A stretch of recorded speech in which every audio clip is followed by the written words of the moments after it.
Macmillan Audio presents A Colder War by Charles Cumming. Read for you by Jot Davies.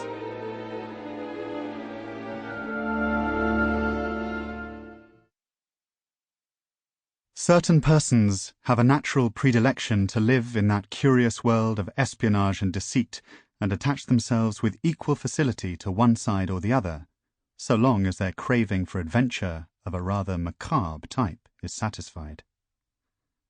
John Masterman, The Double-Cross System. You are neither here nor there.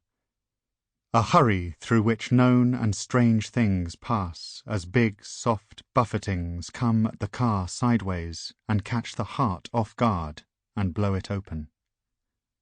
Seamus Heaney. Postscript. Turkey. 1. The American stepped away from the open window, passed Wallinger the binoculars, and said, "I'm going for cigarettes." "Take your time," Wallinger replied.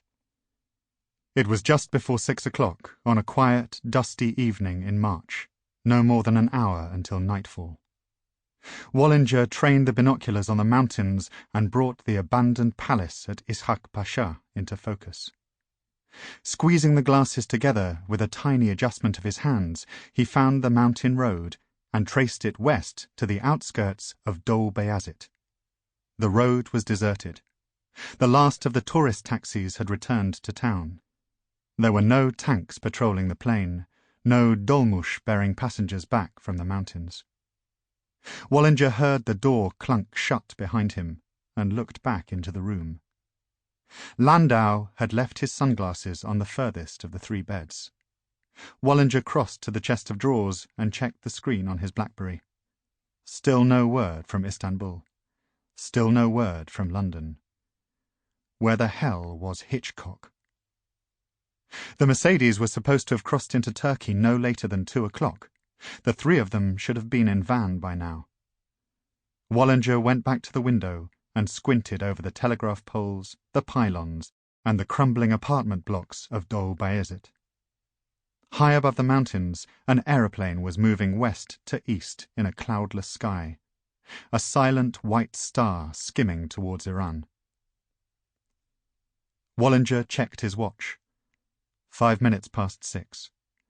Landau had pushed the wooden table and the chair in front of the window.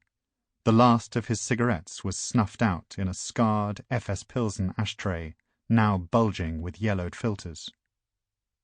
Wallinger tipped the contents out of the window and hoped that Landau would bring back some food.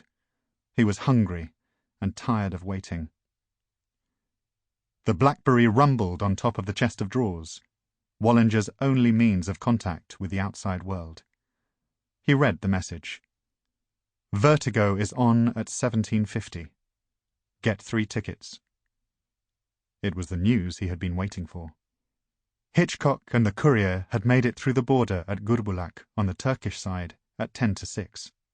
If everything went according to plan, within half an hour, Wallinger would have sight of the vehicle on the mountain road.